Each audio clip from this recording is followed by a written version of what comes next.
Hey guys, welcome to the Sunday night webinar. Thanks for coming in, guys. We do these every Sunday. You can see these free on. Well, if you know about it, you'll see it on the YouTube.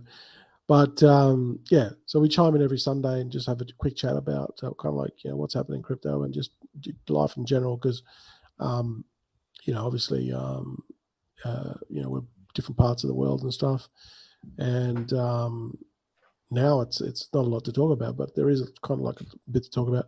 So we'll talk about some stuff today about crypto.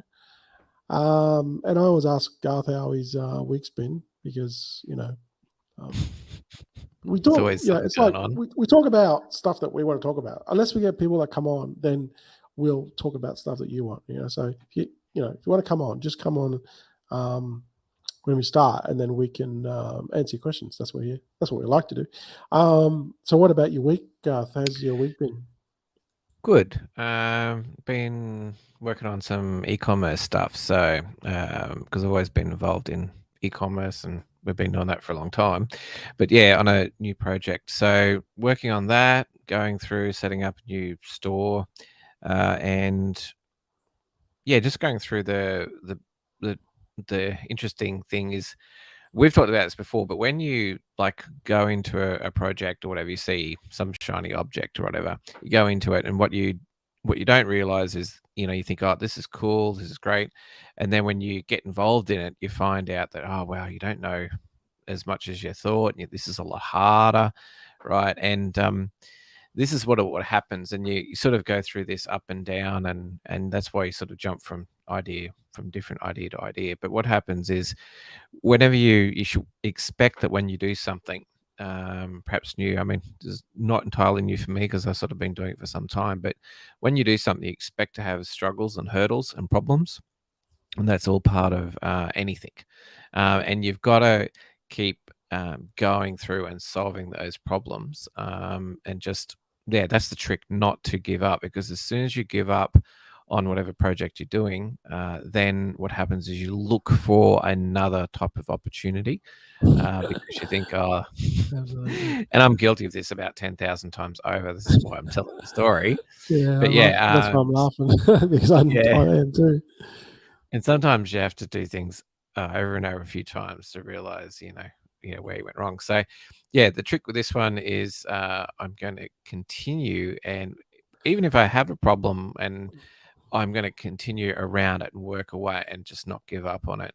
So, I mean, it's knowledge that I have been doing probably the last 5 or 6 years outside of crypto, and I've been doing a lot with websites and e-commerce. So, yeah, I'm putting that out there, and we'll see what happens. It might take a year, 2 years, 3 years to grow that, but I know sort of what to expect with that sort of platform, and it might take 3 years if I can. Might take 3 years to get to 100, 200, 300K kind of thing turnover, and then you're making pretty good profits on that. And this is the main thing for this is I want to generate cash flow. One, put in crypto, diversify what we're doing, but also to do a bit more traveling. I can't remember. Did I mention last week that my wife and I bought a caravan? Did I mention that Yeah, last you week? did. You told us Yeah, last week. yeah. Yep. So very excited about that purchase, and yeah, we're looking to doing more traveling because we're not getting any younger, so we want to actually go and see places, go to events, and take the time to do that. So yeah, basically to do that, this is what I'm doing the e-commerce side for, just to generate cash flow, and that way it's in industries which are have got things that are in demand all the time, and products and services, and as long as you're supplying products and services to people who want things, then you can make money. So that's what I'm doing at the moment, and also with that money, I get to buy more Bitcoin and dollar cost average, which it's very boring, but we'll win in the end. That's how it works. Absolutely. Yeah, and yeah. So that's the thing, guys. It's just anything you do, you got to stick with it, and it's got to be like a legit business. It's got to be like it's not like the stuff that you see, this crazy stuff that you see. it's not even legit. It's just all short-term stuff. You know, people that you see on YouTube talking about stuff. I mean, when you really analyze it and look at it and go, is that a long-term thing or is it a short-term thing? Mm. Most of it's just short-term stuff. You don't, you know, because Yeah. you got to put the effort into it, and then it's short-term. So then you got to start again. Makes no sense. Mm. And what I it's very interesting, but you have a look at industries that whatever you're going to get into, right? Have a look at the industry and how long has it been around for? Has it been around 5, 10, 15, 20 years? Because the industries that are in demand and making money, um, they've been around that long.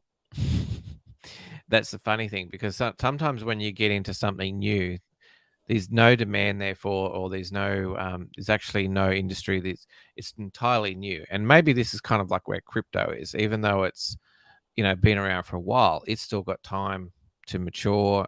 There's still more that has to happen in this space. And obviously, if you're part of it and you're building, great. But if you're like if you can't see that there is scams out there or short term things, you're going to find yourself, out of pocket somewhere down the track, whether it's 6 months or a year from now. Things might be good for a little while, and then it all falls over because you've invested everything into a scam or something that was very short or a trend. It's like, do you remember that trend of those little tiny fidget spinners? Yeah. And everyone bought a fidget spinner. I bought one, right? But what happened was everyone went crazy and they sold millions, and then everyone started selling them and drop ship them. You'd find them in retail stores, like even in Australia, we found them, and kids would buy them and stuff like that. But so many people bought them, and if you were at the end, they're not a thing anymore, right? They're just a fidget spinner. That like the newness is gone, and there's nothing there to keep it going. It's not like other industries that year after year, people show up and spend money in those industries. And yeah, that's sort of how you got to, and that applies to crypto as well. So maybe look at some of the industries inside or the categories inside crypto and say, well, how long has this been going for? And like we talked about before, like exchanges, for example, that is a thing. And obviously, within exchanges, they make money, and there's obviously different exchanges, centralized, decentralized. But they make money, and that is actually a real thing. And it's just a matter of, the better ones are going to stay around. The ones that can operate their business better will stay around. But yeah, you got to then watch out for all those ones that we've seen where they tried it and it failed. And, like Play to Earn and all those other ones that just died. They came out and they died, and they didn't last. Well, what you're looking for, the ones that last multi-year, year after year after year, they're the ones to be sticking with, which is why we talk about Bitcoin and layer ones. Yeah, that's right. Most of the stuff that we've seen in crypto is short term. It's just, it's hot. People buy into it. The people that are smart bought it early and then sold at the top. And then the last people that got in, they're the ones holding the bag, buying an NFT that cost, multiple Ethereum, and they're still hanging on to it. Now it's worth nothing. Trust me, I've been there. I've bought many. So, yeah, it's just the fool's game. If you're going to stay into something legit, that's really kind of like you want to do, like whatever your business is. And I think starting a business is great. I think that's how you create wealth. You just start some sort of business and then hopefully turn it over. I was going to say I'm going to talk about this crypto project in a second, which is pretty. It could be pretty big. My missus, she goes shopping all the time, and she's like, tells me all this stuff, and she buys these shirts from this thing. I don't know. You might have it in Australia. It's called Uniqlo. It's like a H&M. It's called Uniqlo. Don't know that one. But anyway, it's pretty big here. But basically, all they sell is like it's mainly Korean stuff. I don't know if it's in Australia, but all they sell is mainly women's stuff. But it's all just basic pastel colors. So everything is Okay. shirts, tops, jeans. Everything is just all plain blank pastel colors. They're not like there's no designs or anything on them. It's all like, you know, you go in there and you can buy a shirt, and the shirt will be like in 10, 20 different colors. That's it. Then there's different designs of the shirts, different cuts, and that sort of thing is like it is timeless. It's like you know, it's a timeless trend of people are going to buy clothes. There's always like going my to be black black t-shirts. shirts. I always buy black t-shirts. Actually threw out my white shirts. I had white shirts. I threw them out today. I actually threw out a lot of shirts today, but I literally kept all my black ones, and I even found a brand new black one that had the tag still on it. So I'll be wearing that shortly. And did you know there's so many different cuts of a t-shirt? There's so many different cuts of a shirt. You would be amazed. And then there's all different fabrics, you know, and you can get into it, but it's a whole new different world, really, to be honest. But when you think about it, how many people need clothes that they're going to buy? And I don't know about you, but I don't buy clothes that often. When I see something I like, I'll buy it, but I don't have a big wardrobe, you know, and what I've been trending to now is, because I don't need a big wardrobe in Thailand, but what I'm being trending to now is just to keep it simple and minimalistic, and that's what this Uniqlo is. And they eat it up. They just eat it up. Honestly, they sell so much. They do so much business, and it's all timeless. It's, you know, a black t-shirt's never going to go out of fashion. A white t-shirt's never going to go out of fashion. A pastel shirt, whatever color might be the flavor of the month, it's always going to be a new color.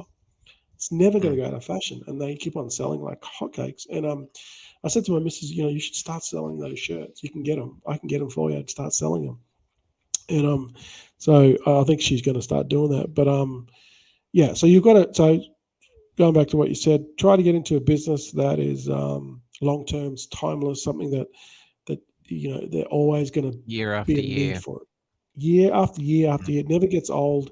It's like leather jackets. It's like denim jackets. It's like jeans. Denim jeans, yeah. Jeans are timeless. They're never ever going to go out of fashion because they're just like the staple. You need jeans. They just work. Yeah. Everyone in the world at some point has bought a pair of jeans or owned a pair of jeans. So, you know, it's just So just think about a business that you can can run from home.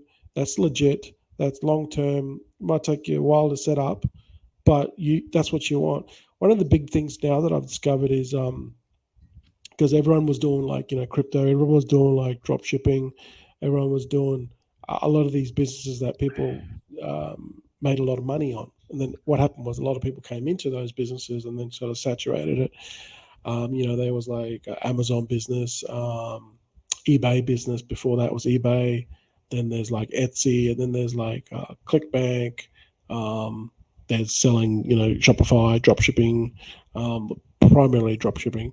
You know, and then all these businesses came because you see them all on YouTube. People come in, they flood it, and then it still works, but it just doesn't work as it's just harder, right? Because there's more competition. So, yeah, you can. One of the things that I found now that's really big, that's easy to get into and requires pretty much no money, is their own brand. And I've watched a couple of videos of these one lady, she started with $500. Now she's doing like $500,000 a year. Another lady, she does embroidered t-shirts, like really nice sort of like pastel color shirts, and they have them embroidered. And what she did was she got a designer because when she was talking about it, I'm like, that's pretty good design. There's no way I'd be able to do that. She hired the designer. So she collaborated with a couple of designers because when she was doing a video, she kind of talked about it.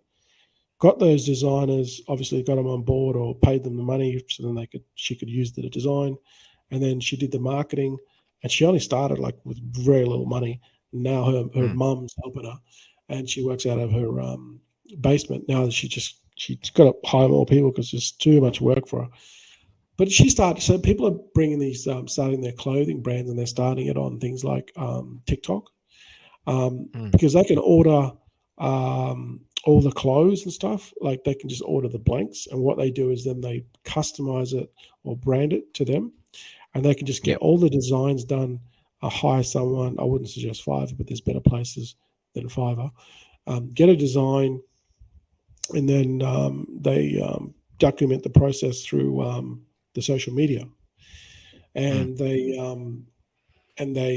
that's how they build a following. One guy was broke. He started this brand at 18 years old, and it's called YL. He just dropped a video about 4 weeks ago, and it showed you exactly what he did. And if you go to YouTube and type in YL clothing, and then you'll see his video. And basically started like broke. He started at this marijuana grow with his mate when he was like 18. That didn't work. Then he started more things and didn't work. And then he started this clothing brand. And then now it's like he does like multiple millions of dollars, and yeah, he documents the whole thing and tells you exactly what he did right, what he did wrong. And really interesting, really like solid business, long-term business that people will continually buy off him because of his brand, because he's now got a brand. So anyway, it's something to think about too.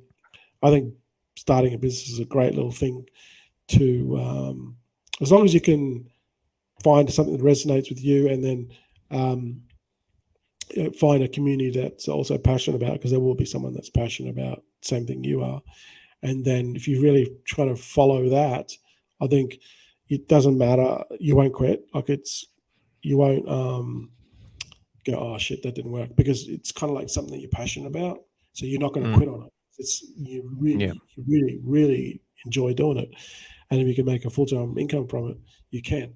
So a lot of people start YouTube channels, and then then they use that platform to then sell merch to, and then they build off that, just like Mr. Beast. He started with YouTube, and then he built merchandise, and then he built like restaurants, and then now he's got like he's got everything. He's got everything. So it's just something to think about for you guys. Start a legit business. It might take you a while to start. It might take you a couple of years to get started, but it doesn't matter, because you're thinking long term, and the end goal is to make full-time income, if not millions from it. But you got to put the work in, and it might take you 5 years. So what? You can use that money to build, and then also buy some crypto as well. So I think if you just think long term, you should be right. That's the problem. A lot of people don't, and that's what really kind of like is their downfall. So JoyStream, this is one by Ian Bellina, and he did this video with the owner of JoyStream, and basically it's like a YouTube. It's like a library, but it's like a YouTube. It's a blockchain. It's like a layer 1 blockchain with, and it's got a DAO. And what it's doing, it's incentivizing creators, and then you get paid this JoyStream token. So it's got a streaming platform empowering users. So this is only fairly new. It's been going for about a year, but they didn't really do much. They were still just building stuff. But now it's starting to get momentum. So that's why it's really interesting talking about it now, because it's still very early.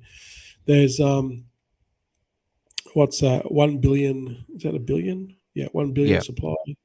The price is 0.1, so that's pretty good. It's only a billion supply.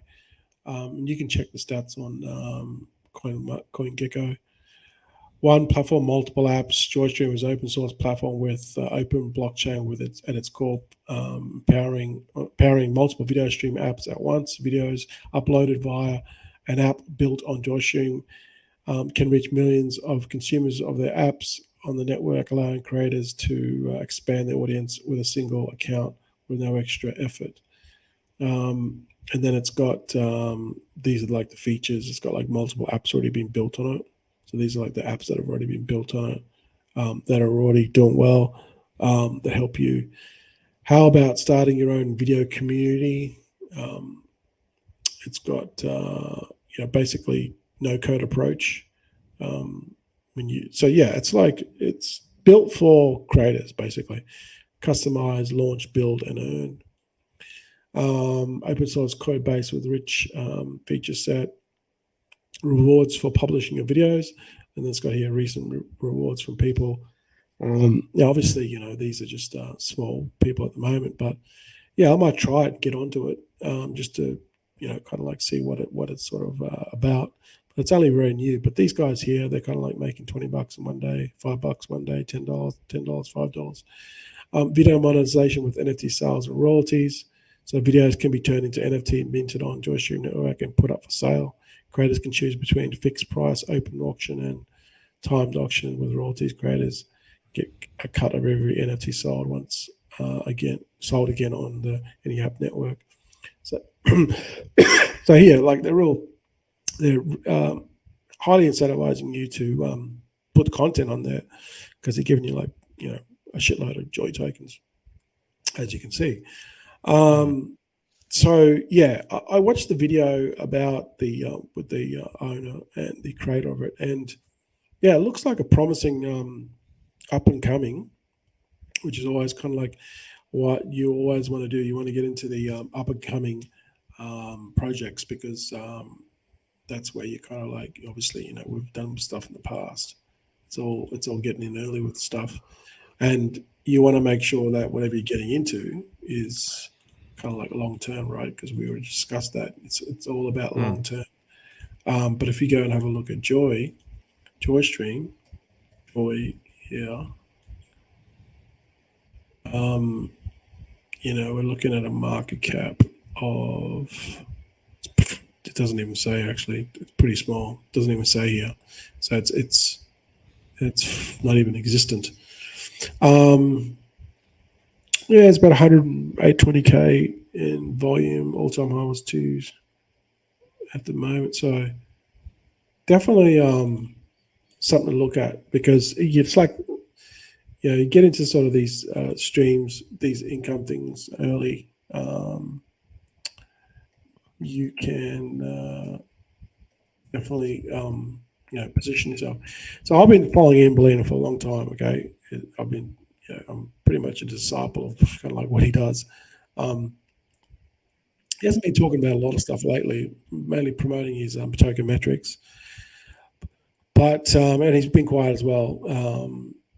If you don't know who this guy is, he created like ICOs, and he made like $5 million, $6 million from ICOs, starting with like only 20 grand, right? So you can imagine, he blew up big time, but he's been pretty quiet lately. But what he did was he made this video, which I thought you've got to watch it. And where is it? He basically said how to make millions in the next bull run, and I don't know where it is here, but he recently uploaded. I think I can't find it. Making crypto investing. This one there, how I made millions with crypto. The blue one. This one, how I made millions with crypto. I don't know if that's it or not. No, that's 3 years. Oh, okay. This is the latest. I wonder why it's showing me that. It's not showing me the latest. 2 years ago. 3 years old. Oh, he must have another channel. Yeah, he's got multiple channels. Yeah, it's called Token Metrics. Okay, yeah. That's what I'm on the wrong channel. Yeah, he's got a Token Metrics channel. 999. I can't wait. Oh, I think it's already passed. It was yesterday. But it might be a 4-day event. And basically what that means is free shipping. Okay. It's like free. Okay, yeah, this is it here, okay? How to make millions in the next crypto bull run. It's 10 days old. And he's pretty much spot on with this, in my opinion. And what he talks about in this 30-minute video, which I'll just kind of give it to you, in about 30 seconds, is he talks about buying very similar to buying stocks, right? You buy these stocks like Microsoft, Coca-Cola, Amazon. You're buying these blue chip stocks, and then you're holding these stocks, right? Well, he's going to do that with crypto, but you're going to be buying the long-term ones that will smash in the bull run. And funnily enough, he said he doesn't hold any Bitcoin, and it kind of makes sense to the reason why he doesn't hold any Bitcoin is he puts all his money into ones that are smaller cap ones, and then waiting for them to go to blow up in the next bull run. So we've already talked about this many times. You buy the smaller cap layer ones and projects, promising projects that you feel that are long term, that'll moon in the next bull run, or you buy blue chip crypto that is down at the moment. Everything's down at the moment. So his strategy is pretty sound. It's not rocket science. He buys everything blue chip when it's down, or upcoming projects that are long term, that are minuscule now, and then the next bull run they'll just blow up, and then that's when you cash out. You don't hold it. You cash out all these smaller cap layer ones, and these ones that you feel that are going to be big, like maybe JoyStream, for example. I'm not saying that it will, but I'm just saying that's an example. You could use JoyStream, and now it's down. It's got a long-term vision. He did the interview with the owner, and it could blow up. It could do 20, 30, 40x. You're not going to do that with Bitcoin, but you will be able to do these with his lower cap. And that's basically what he talked about in the strategy. It's worth. Yeah. Actually, I'll copy it and I'll put it into the Discord. Cool. This is a great video to watch. And it just makes sense. It makes complete sense, and it's not risky at all. It's just sound fundamentals, and I think he got most of his strategies from Warren Buffett. That's how Warren Buffett would make his money, buying, when the market was down, all the blue chips down, and then holding it for several years. Well, he holds it for 30 years, and then that's how he makes millions of dollars. So, it's not rocket science at all. It's just sound fundamental investing, pretty much, is what he talks about. And that's what he talks about. So let's see. Lender, hi men. I found a real world token. It's called Lender Network. Can you look at it, please? Lender Network. I'm not sure if we've seen that. I think we saw it. Why not? Let's have a look at it. Might be the old Aave. Hang on. Could be the old Aave. No, it's a different one. Maybe he's talking about this Lender Network. Yeah, it is. It's named the same, so it must be. Let's have a look.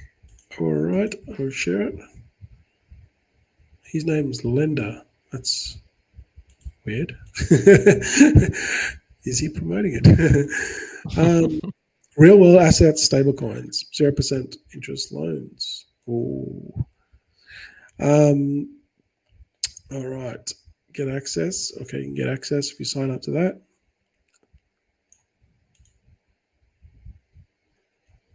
Stablecoins are an essential part of cryptocurrency. But what if we told you that the world of stablecoins is about to get a major upgrade?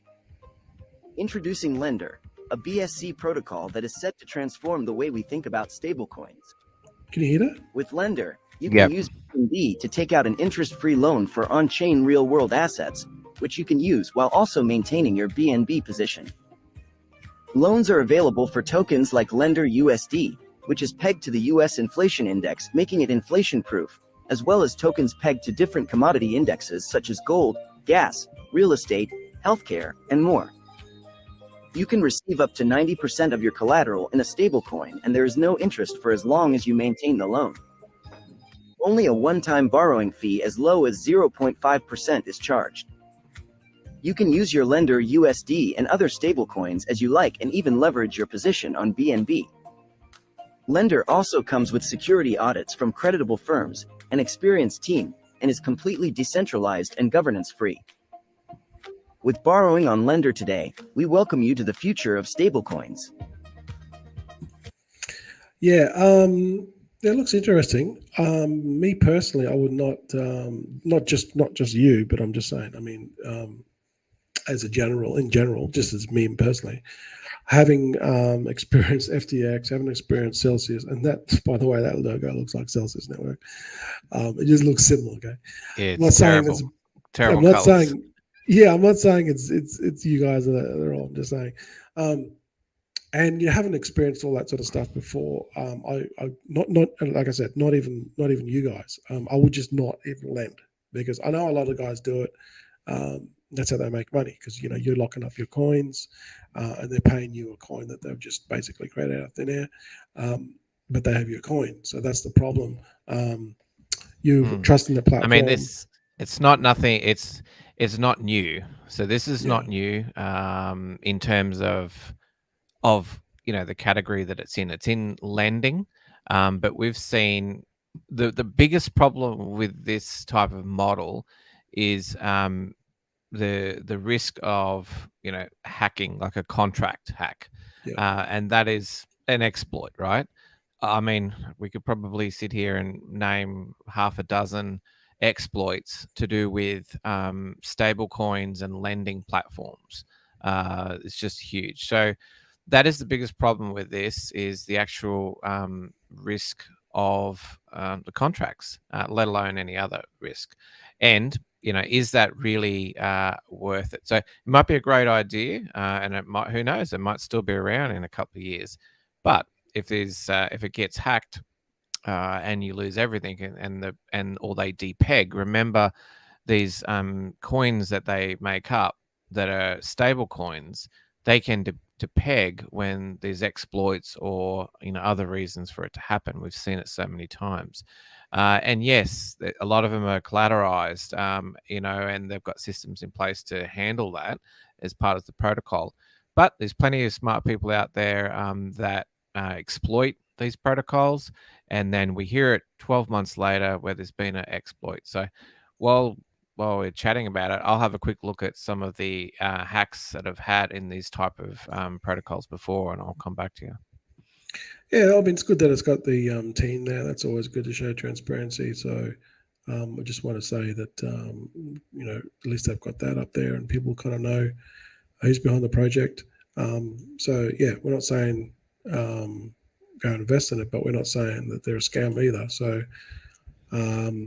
yeah, obviously, this is the biggest thing with, and I've said this multiple times over the last, months, even years, ever since, the stuff that we're seeing with Luna, same with Celsius Network and FTX. Even in Binance, that got hacked. Not recently, but it did get hacked. So, whenever you have your money on these platforms and you're locking up, a substantial amount of money for, whatever the gains might be. I don't know what the gains on these are going to be, but you've got to really look at it. Do you really want to make 8% and you're locking up $100,000 just to make 8% when you could just put it in the bank, and you don't get much, but at least that it's kind of pretty safe, compared to something that's just been popped up and there's no real kind of, because these things pop up all the time. I've seen hundreds and hundreds of them.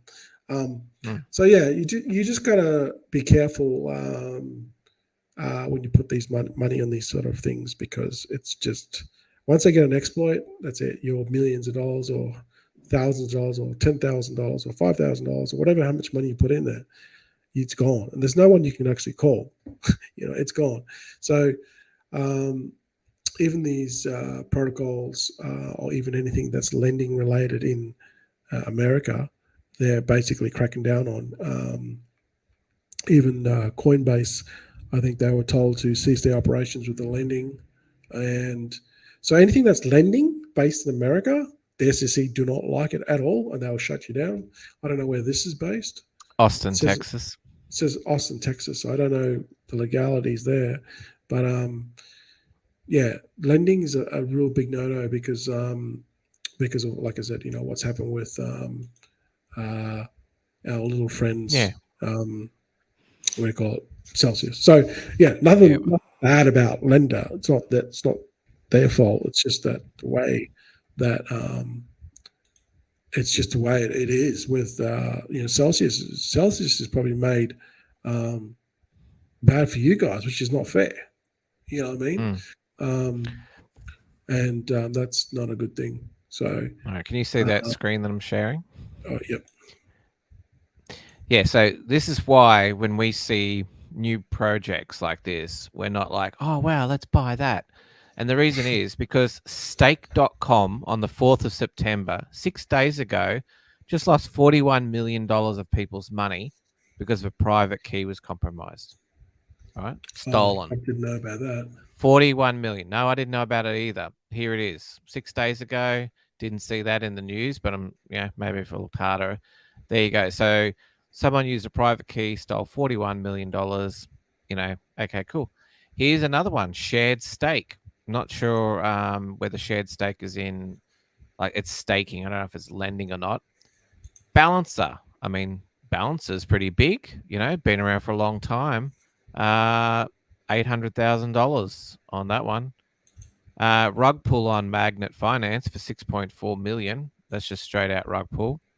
Let's have a look at. Let's find something else here. Earning.farm, $500,000. So if we have a look at earning.farm, I don't know that one, but let's have a look. We'll just see if we can bring it up. Okay, here it is. Yeah. So what did they do? They provide, they've got a DApp and blah, blah, blah, aggregate farming, right? So you take your investment, you go into the DApp, you put that into it, and that goes into other farms, and you connect your wallet, right? So you're getting paid interest by putting in your tokens in this particular ETH. So what's happened here is you go back, so they've lost, $500,000 there. These other well-known ones like Curve, which happened back in July for $61 million.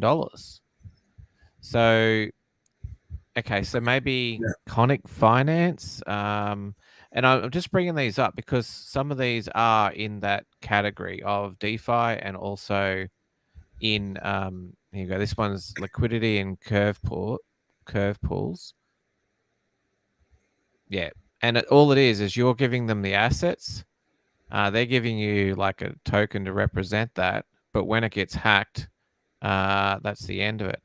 So that's the website there. Nothing about being hacked or whatever. But they just got done for $300,000.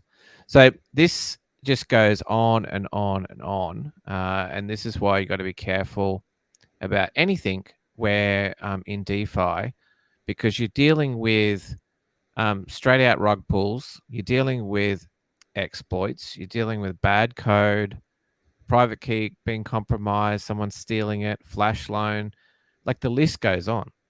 The only thing I think that would work is if you're exploited, but you had insurance. But that's also, very difficult to implement as well because they exploit that as well. So, but yeah, if you were protected in some way, but this is the problem. Like DeFi promised us, this whole nothing bad will happen to you because you're in control and it's all decentralized, blah, blah, blah. But it's nearly as bad as the centralized and the banks because you're getting this constant, things going on.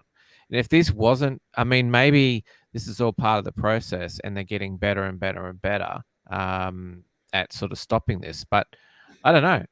Here's the hacked amount. Look at this. So back in 2018, there's the kind of money. But look at the hacks now. The hacking is more intense than it was ever before, and it continues. So it's not like it's going away compared to back in the day. And this is just because all these DeFi protocols are exploited. Unfortunately, I wish this was not the case, but this is why you got to be careful about going into those sort of projects. And that's why I said about probably about 4 weeks ago, I came out and said, if you want to make money in crypto, don't invest in crypto. Don't invest in any staking. Don't invest in any lending. Don't actually put it into anything risky in crypto. The only best way to do investing with crypto, and that's long-term, is buying Bitcoin or long-term layer ones. That's it. And holding them, because that is the less riskiest play you can ever do. And if you just look at the numbers, the data, and they don't lie, DeFi has been the biggest contributor of hacks and people losing money in 2022. It's probably still in 2023. So anything that is DeFi related in crypto, you're playing with fire. And every month there's a new hack. And when I saw Curve get hacked, that was it. That was that was a straw that broke the I mean, they're camel's like back. the biggest. Yeah. Biggest, Curve is like the oldest. biggest one. Yep. Yep. So, and I'm just like, this DeFi is bullshit. It's just like, what is going on, you know? They throw around buzzwords like decentralization. Not everyone does it. I'm not just picking on, this one that we're looking at the moment. Everyone does it. Decentralization, it's decentralized. People hold their own, have control, like you said. But they're just pulling the wool over your eyes because Curly, just look at the list that you just saw. It's a long list, and they're all the same. They got hacked. So the minute that you have your Bitcoin or your Ethereum or whatever you're doing, right, and you send it over to a third party, boom, bye-bye. We did it with Celsius. We did it with, even Coinbase, got hacked at one point. Even Binance got hacked. KuCoin got hacked. I had Elephant Money got hacked. I lost thousands out of that. Elephant Money. About it. You know what I mean? Like all these Curve, all these even the other one, I can't remember what it's called, starts with a C, that got hacked, 60 million. So yeah, that's the lesson. This is the lesson, right? And even with obviously dodgy operators like Celsius Network, right? That literally lied, because now it's all coming out. They literally would dump, and then they would get onto the live stream, because he'd do weekly live streams, and they'd say, hold your crypto, when he'd already dumped that prior day. So that actual morning. So he was the worst. He was like, say, the direct opposite. The dude was like all screwed in the head, and we believed him, at some point. So that's the key lesson, guys, we're going to learn. It's the minute you transfer your crypto to a third party, you're done. You're done. Do not do it. So, now, Crypto Spaceman has chimed in too on the comments. So let's put him up. Yep. I think I showed him before. Ah, did you? Yeah. Okay. So our Crypto Spaceman's, the latest one. So he's an investor as well, and he says it's a serious project. There's no doubt that it's a serious project. We're not saying it's an illegitimate project. But what happens is there's a couple of phenomena that what happens. As soon as you become invested in something, right, you protect the interests of what you're invested in, because it's part of your core belief of you've made a decision about investing in something. Then, how could you, be in a bad investment and feel wrong? So this is why the whole crypto space is splintered with different groups of people, because when people go, I'm in Bitcoin, they don't want anything to do with Ethereum. And then people in Ethereum, we love Ethereum, we hate Bitcoin. Same thing. I'm a lender investor. I love this project because I've put $1,000, $10,000 into it. Just like me, I put thousands of dollars into Elephant Money until it was exploited. But none of this matters, because the facts are, when you look at projects in DeFi, is they get hacked, right? Or they get stolen, or they get rug pulls. And it's just a matter of time. And unfortunately, the numbers against you. So, look, the project might do well and you might make money, but if this was your only, thing that you're in, then that would be concern. But if you had like less than 1%, maybe in lender, great. But if you had your whole house in it and you borrowed off your aunt and your kids and you threw in it, like we've seen with FTX and Celsius and all those, then that's a problem with you as an investor, and you should really rethink about what you're doing, because that's what projects do to you. They get you on board, and you believe in them, and then you become an ambassador for them, and then they leave you high and dry at the end.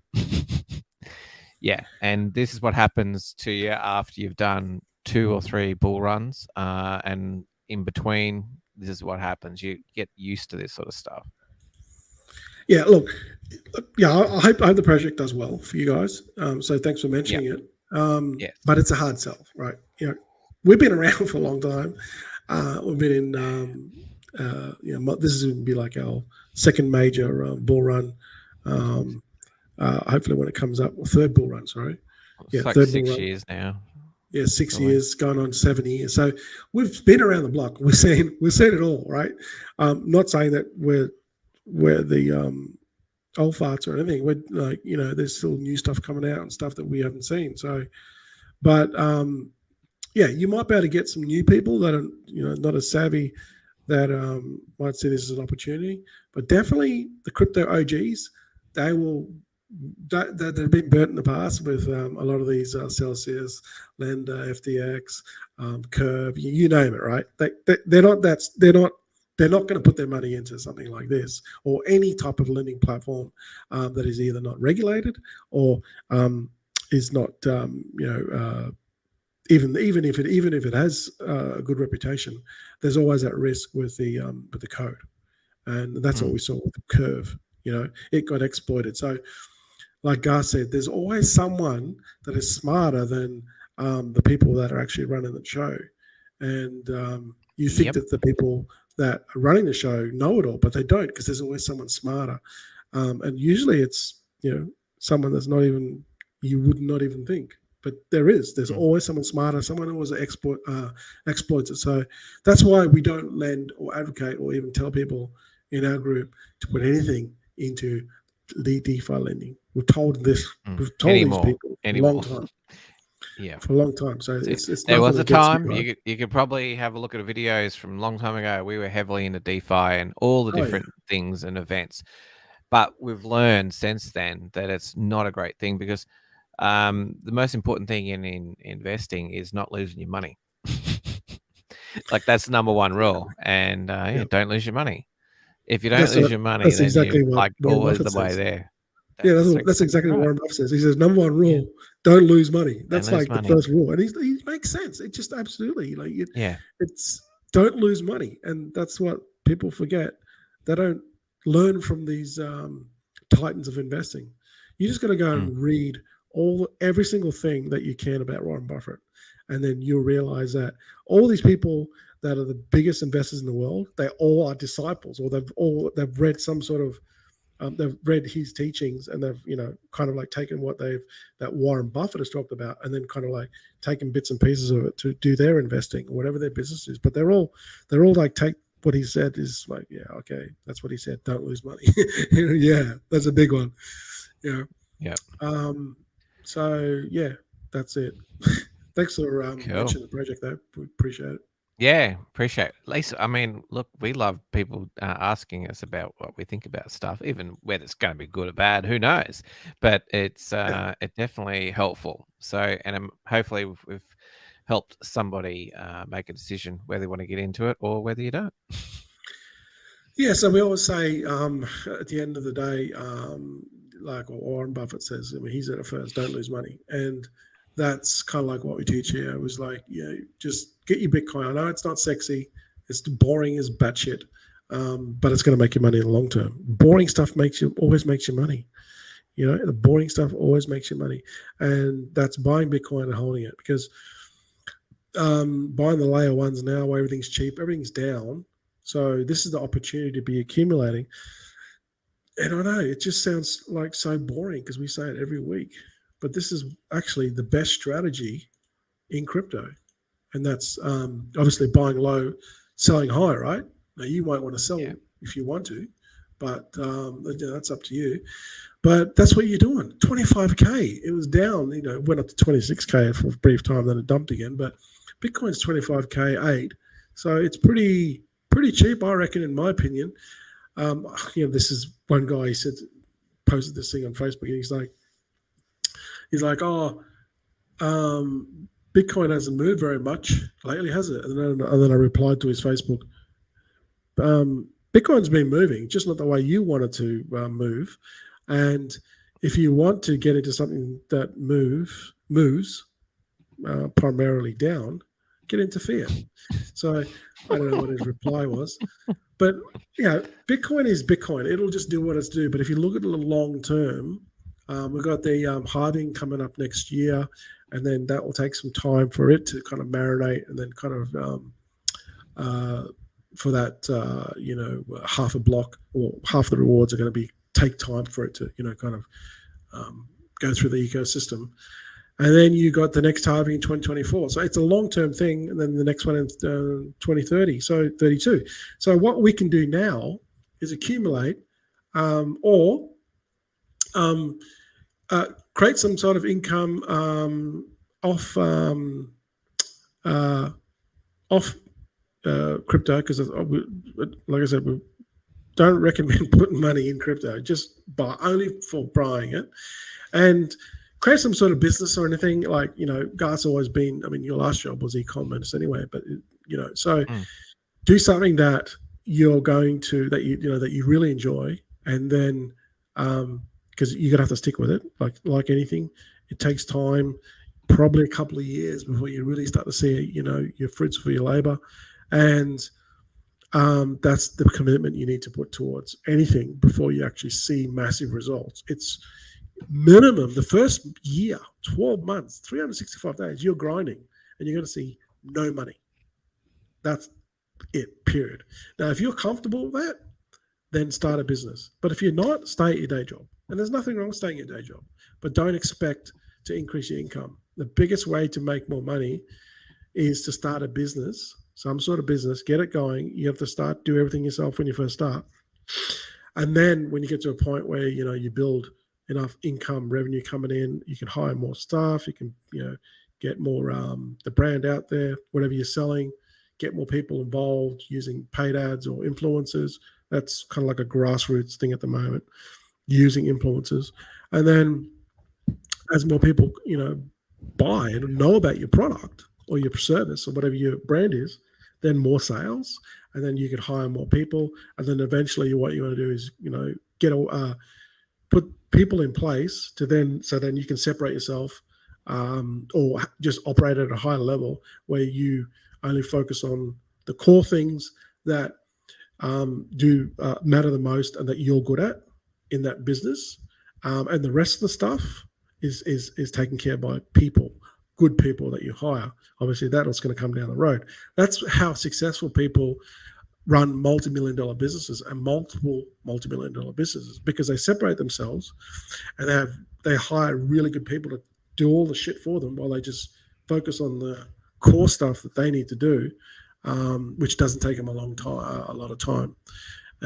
That's how the millionaires do it. So start a business, any business, and just grind at it for now, because we're still really early into this, and we're probably talking, in my opinion, I don't think we're probably going to hit 100K in Bitcoin probably 2025, maybe 20. I don't know if we're going to hit it next year.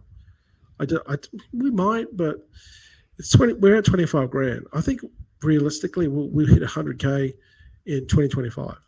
So we're still 2023, although this year's flown by. We're probably a good couple of years away from hitting 100K. If it happens sooner, great. So that gives you heaps of time to buy more Bitcoin in the meantime.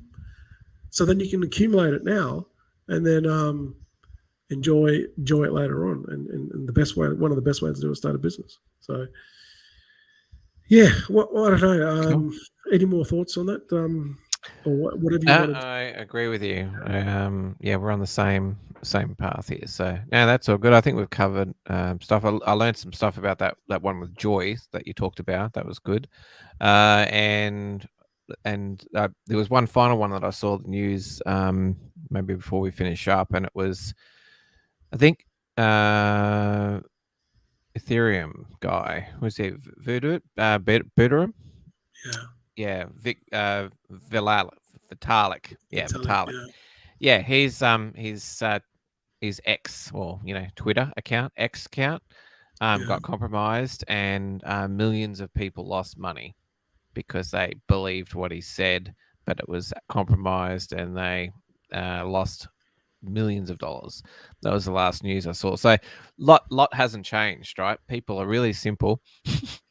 They believe what they hear, right? And when someone of importance says something, they believe it, and then they get scammed.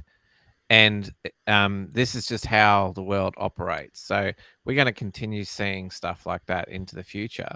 And you just got to be, it goes back to that, don't lose money. So whatever you do, think about it. I don't want to lose money. Don't want to lose money. Doesn't mean you're not taking any risks, but you've really got to be calculated with your risks. And yeah, so that's all I wanted to talk about. Yeah, I know we'll probably just end it soon in a minute, but I always like talking about mining. People are still investing into Bitcoin and these machines, right? This is Bitmain at its finest, right? Bitmain was selling these machines, right? And they're obviously the drop has happened. So they sold all these Bitcoin end miners. This is the K3 new machine. It's mining Casper. So Casper mooned. I don't know why it mooned, but it did. And then they were creating mining machines, right? And so at one point, this is before the drop. So they sold a ton of these machines, and the price of one, like it was making $3,495 a day, right? So everyone's like, "Oh my God, I want to go and buy one of these machines." Then it dropped down to 2,000, 2.5. So obviously now they've dropped it, right? They've released all the machines, right? The hash rate's gone up. They've got this skyrocketed now. It's still $260 a day. So luckily, if you're one of those people that bought one of this and bought this machine and you're making $250 a day, great. I don't know. I can't remember how much the machines were. I think like 20 grand. So hopefully, 20 or 30 grand. I can't remember. Let's have a look. Yeah, there it is there, 38 grand. They're selling for 28 grand, sorry. So it's still a good deal. You're still making 125. It's still going to take you 116 days to get, because you're making $250 a day. But this is going to continue to drop.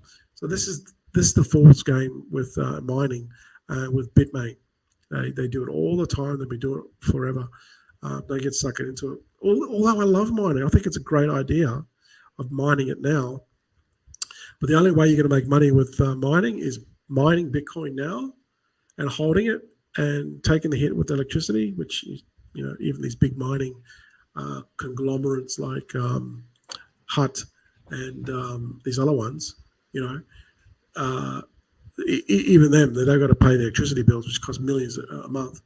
But that's really the only way you're going to make money with mining, is to mine it now, hold it, absorb the electricity unless you get free electricity. So look, there's not really that any long-term legit ways to make money with Bitcoin, unless you're a trader, or even then that's kind of risky. But you can still make money trading. Mining you can, but it takes you a lot of big investment. Maybe selling the mining machines. Yeah, unless you're they're selling shovels, exactly. Yep. And what we recommend, which is the safest way, but it's the longest way, is buying Bitcoin and putting it on a storage device offline, or not offline, but off the exchanges. And that's to protect yourself, the easiest way to do it. But unfortunately, it's not like you're going to earn a passive income from it. It's not generating you money every day. Although over time, you could probably argue, because then by the time, it goes to, X amount, then you could technically say, well, I was making X amount a day, because if you divide it and get the average per day, but it doesn't work out that way. You're not making a passive income every day because it hasn't happened. So, yeah. But the good news is, like I said, we've still got tons of time. We've still got a couple of years, I think, till we hit $100 Bitcoin, or maybe a year and a half. So start accumulating, buying more Bitcoin, in my opinion, and get some extra income somehow. One of the best ways to do it is with starting a business. All right, guys. So thanks for chiming in. Thanks for the comments as well.